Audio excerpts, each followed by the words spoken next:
Hey, good morning, everyone. It's Sunday morning here. Glenn Calloway coming to you from the basement, back with part four of my series, my favorite decade in music, 1964 to 1974. This issue is 1969. Um, like I mentioned before, I said 67 was my favorite year. I'm kind of second guessing that. I'll tell you, 69 might be the year. I don't know. There's a tremendous amount of music and a lot happening in my life in 1969. I turned 16 years old, which allows a person a bit more freedom. A lot of experimenting going on. Saw a lot of concerts. So many great records came out. Yeah, so let's get started. 29 albums I picked that are important to me and my musical growth. I'm sure you have many more. Please, I'd love to see the comments below mentioning the ones that are important to you. But these are the ones that are important to me and still I love to this day. Um, yeah, that's it. So let's get started. They're not ranked. Just grabbing them as they came off the shelf. I picked mostly CDs. Not that I don't have the vinyl, but they're just easier to pick when you got to pick so many titles. So let's start with Tommy, The Who. One of The Who's great albums. Considered the first rock opera, although I believe that title should go to The Pretty Things with SF Sorrow, which came out the year before and was inspirational to Pete Townsend when he was putting this together. But Tommy, just an amazing piece of work. I mean, Pete Townsend, bordering on genius as far as I'm concerned. Tommy, great record. The band continues after music from Big Pink. They come out with the band, the second album. It's like titled, "This is my favorite band album." Incredible record. I mean, that Across the Great Divide, Rag Mama Rag, The Night They Drove Old Dixie Down, Up on Cripple Creek, Rockin' Chair, which is my favorite band song of all time. Just a great record. Still one of the great albums of all time. The band, self-titled. Dylan surprises everyone with a country album.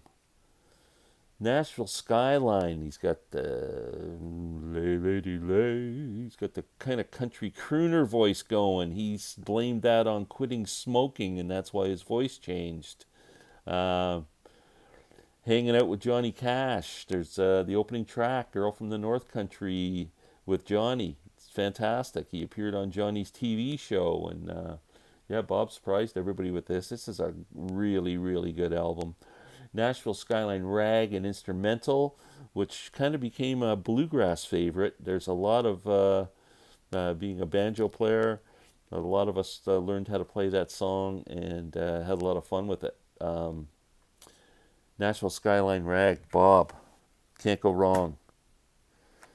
Joe Cocker, who kind of really blew up at Woodstock. I mean, that performance of "A Little Help from My Friends" was incredible, and the Woodstock Festival happened in August of that year, in 1969. Um, this album is titled "With a Little Help from My Friends." It's Joe's second album.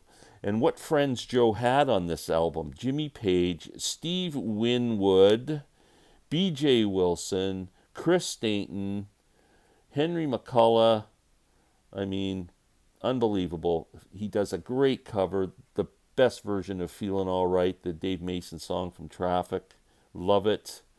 Uh, Just Like a Woman, a Dylan cover. Don't Let Me Be Misunderstood, the song the Animals had a hit with. Of course, With a Little Help from My Friends is probably the best Beatles cover of all time. And I Shall Be Released, another Dylan cover. This is a great record. If you've never heard it, it's amazing. And I mean, just look at the session musicians that played on this. Great album. Deep Purple, MK1 with Rod Evans on vocals. My favorite Deep Purple. I know Once they got Gillum in the band and Machine Head and all those albums, they're all incredible. Deep Purple, fantastic band. Not taking anything away from any of the other lineups. Love the band, but I love the first three albums, and this one in particular is my favorite. It has a weird, wacky cover. I should have pulled the vinyl for this one just for the cover, but this is almost like a prog album. I'm telling you, the song April that closes the album is a long song with all kinds of twists and turns. Great album. Chasing Shadows starts it off. They do a cover of Donovan's song Lelania. The Painter's a great song. Why Didn't Rosemary? Uh, Fantastic record. My favorite Deep Purple album. Loved it, loved it, loved it when that came out. Debut of these guys, Crosby, Stills, and Nash. I'm not going to say for maybe first American supergroup, although Graham Nash is an American, but they were put together in the LA area. David Crosby, Stephen Stills, and Graham Nash came out with this album. Incredible, blew everybody away. Sweet Judy Blue Eyes. They recorded these songs, and I understand Graham Nash and David Crosby just kind of went home after doing their vocals and everything, and Stephen Stills pretty much did everything else. A genius piece of work from Stephen Stills on this album. Great, great record. Crosby, Stills, and Nash.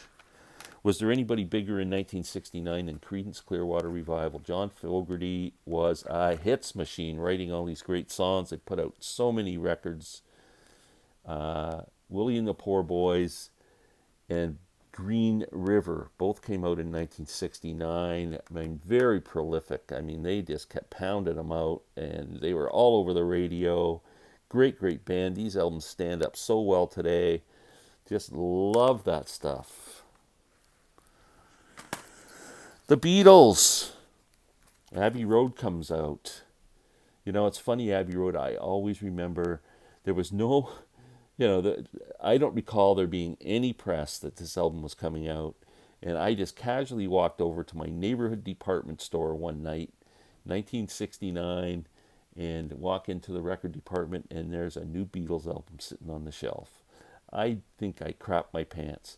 I ran home, begged my dad for the $5 or whatever the hell it cost, ran back and bought the album, and then put on and here.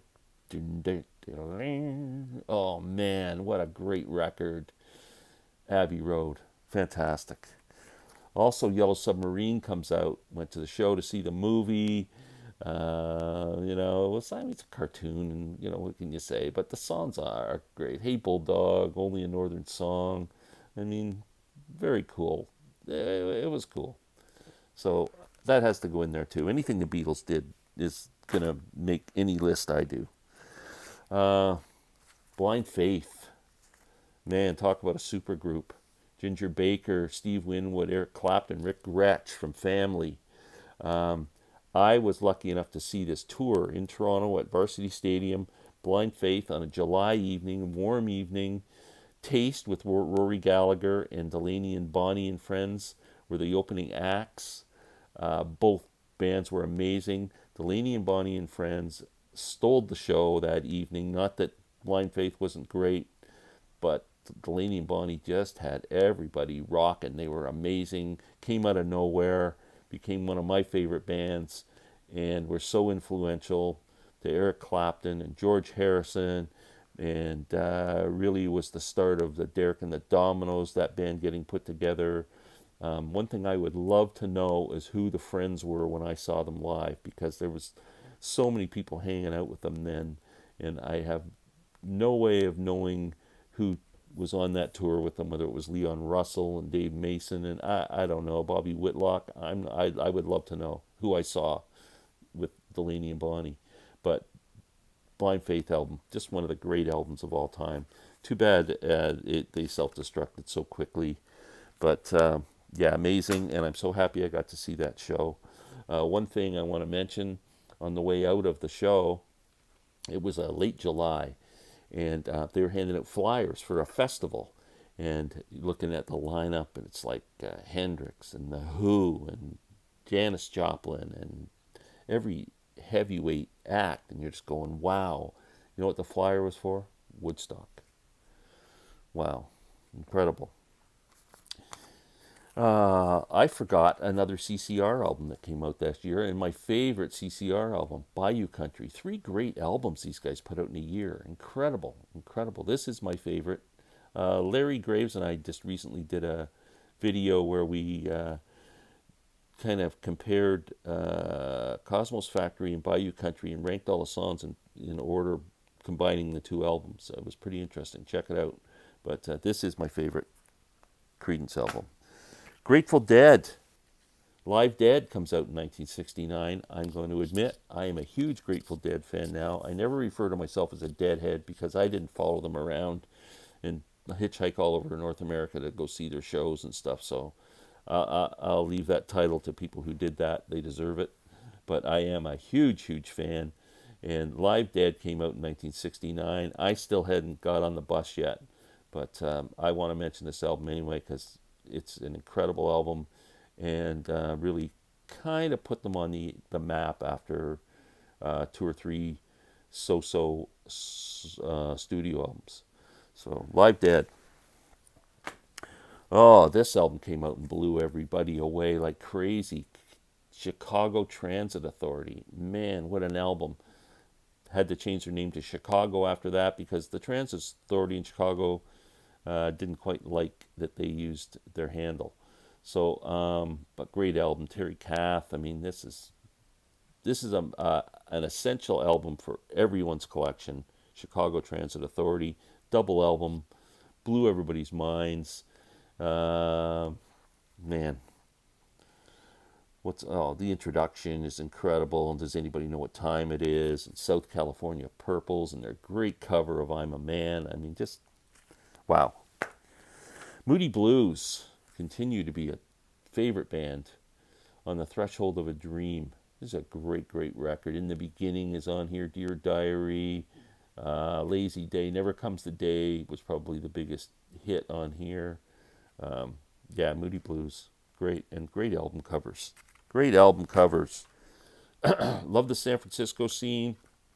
Love this album, Quicksilver Messenger Service, Happy Trails, where they do a whole kind of a side to the great blues song Who Do You Love?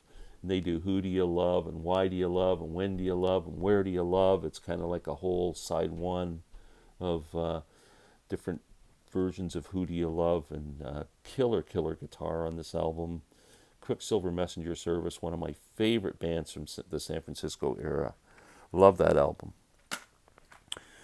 Jefferson Airplane. This is my second favorite Jefferson Airplane album after Surrealistic Pillow, and I'm embarrassed to say I keep trying to find it in vinyl, but I'm having a heck of a time. I don't want to get the MoFi one because it's a 45 RPM, and they drive me nuts. But so I'm looking for a real good copy of this. But Jefferson Airplane Volunteers, this is a twofer, so this is the only one I have. But I love this album, Volunteers. It's great. We Can Be Together, Good Shepherd, Wooden Ships, their great cover of David Crosby's song, and the song Volunteers. Up Against the Wall, Mother Effers. My favorite female artist of all time, Janice Joplin. I love Janice. 1970, we'll talk a little bit more about her. This is after she left Big Brother and the Holding Company, got them old Cosmic Blues again, Mama. Terrific album, very soul-oriented. She was a big fan of Otis Redding, and if you listen to Otis's music with the punchy horns and everything, she was much inspired by that on this album. Full Tilt Boogie Band, Try, just a little bit harder, Maybe, One Good Man, As Good As I've Been to You, To Love Somebody, the Bee Gees cover, Cosmic Blues, Little Girl Blue, which might be Janice's best vocal performance ever, and Work Me Lord. Incredible record. Loved it. Procol Harum, A Salty Dog. Wow. One of the great albums of all time. Be in my top 10 probably. Beautiful song. Gary Brooker, Matthew Fisher. Robin Trower. I'm choking up here. Um, yeah, Salty Dog, great album. Um, yeah, one of my favorites. Grand Funk, the Red album. Oh, this album's amazing. I was out hunting with my good friend Robert Hagerman a couple of weeks ago. He finally nabbed a copy of this on vinyl. I wish I would grab one myself. Um, Grand Funk's best album as far as I'm concerned. 2 weeks after I saw Delaney and Bonnie and Friends and Taste and Blind Faith, I had tickets to see Sly and the Family Stone with opening act Grand Funk, having never heard a note of Grand Funk music before, at Maple Leaf Gardens. We show up, Sly and the Family Stone pulls a no-show, which was not unusual for them. They got Bonnie and Delaney and Friends to stand in, so Grand Funk opened for Bonnie and Delaney and Friends. These guys were freaking high energy, loud, incredible. One of the best shows I've ever seen from Grand Funk. Just loved it. Became an instant fan and loved this album so much. The Stones, man, from Beggar's Banquet to Let It Bleed. What a great, great album this is. Oh my God, Midnight Rambler, the song Let It Bleed, Give Me Shelter. I mean, just one of the Stones' classic albums. They were on a roll, big time. Zeppelin takes over, man. Zeppelin 1 and Zeppelin 2. Led Zeppelin 1, I bought this walking into a record store, seeing the album cover, not having a clue what this was when it first came out, brought it home, and then I put on Down the Needle and here in the days of my youth. Oh, that was it for me. Besides the Beatles, Zeppelin were my favorite band from then on. Then they came to town. They'd been here 2 or 3 times before, playing at a small club called the Rock Pile. Then I didn't get to see them at those clubs, but I got to see them at the O'Keefe Center, a venue that holds about 2,500 people. It was pretty much the same week that Led Zeppelin 2 came out. Incredible show. I'll never forget it. I was so fortunate to see Zeppelin before they started the arena tours and shows. Both these albums, two of my favorite albums of all time, one of my favorite bands of all time, Led Zeppelin, amazing. I think I've got 3 more titles. No, 5 more titles. What happened to my records? Let's do the records first. I had to pull 2 records. Neil Young, everybody knows this as Nowhere. Man. On the Beach is my favorite Neil Young album. This is probably second. I was fortunate enough to meet Neil back behind Massey Hall when he played here in 2014, I think it was, and I got him to autograph my CD cover of this, which I have hanging on my wall proudly. Didn't really get to talk to him other than say, Neil, can you sign some autographs? But very cool. Anyway, this album is amazing. Cinnamon Girl was a big hit for Neil. Down by the River, Cowgirl in the Sand. Fantastic record. The other album I want to show, just speaking about Sly and the Family Stone pulling a no-show. Sly and the Family Stone, Stand, came out. There's a song on this album called Sex Machine. If you've never heard it, go find it and listen to it. It's 10 million. It's a brilliant funk, rock, whatever you want to call it, instrumental track. Incredible music. This is my favorite Sly and the Family Stone album, Stand. I absolutely love this record. And they were like a huge hit at Woodstock too. Okay, another album purchased because of the cover. Who could walk by that cover in 1969, no band name on the front, and not go, what the hell is that? Took it home. 21st Century Schizoid Man comes out of the speakers.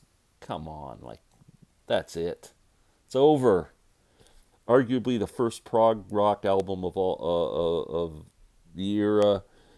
So influential, so incredible. Greg Lake's vocals on this are amazing. Pete Sinfield's lyrics, Robert Fripp is just a genius guitar player. Incredible, incredible record. One of my top 5 albums of all time. Frank Zappa comes out with Hot Rats. Another incredible record. This is kind of proggy too. Kind of sometimes jazzy, sometimes rock. Arguably Frank's greatest album, Hot Rats. And this one, Muddy Waters, Fathers and Sons. My cousin and I were down on Yonge Street under the influence of something. It's a long story that I should tell one day, but we'll save it for another day. Anyway, blaring out of the speakers is this album. We walked into the store where they were playing it and said, "What the hell is that?" And they showed us this album, Fathers and Sons, Muddy Waters. This is the old blues guys like Muddy passing the torch on to the young Turks like Mike Bloomfield and Paul Butterfield. Amazing records. The double album. First album is studio recordings. The second album is live. Fantastic blues record. Essential if you're into blues. Fathers and Sons. And last but not least, Jethro Tull comes out with Stand Up. Now, I still hadn't become a Jethro Tull purchaser yet. I was a fan. I didn't buy a Jethro Tull album until Aqualung comes out. But this album is it's right up there with one of my favorite Jethro Tull albums. Incredible album, Stand Up. Yeah. So that's it. I mean, 1969 was an incredible year for music. Woodstock took place in August. I saw a lot of great concerts. Johnny Winter's another one. I saw at Massey Hall with Edgar and the band. I can't even think of them all. I should write them all down. But yeah, so Blind Faith, Johnny Winter, Led Zeppelin, Grand Funk. That's enough. Next year, there's a few more. 29 albums. It continues to go up every year in the amount of albums that I consider iconic. 1970 is next. It starts to dip a little bit in 1970, but I hope you guys enjoyed this. I will get part 5 up probably midweek, and everyone have a great Sunday. Thank you so much for watching. Take care.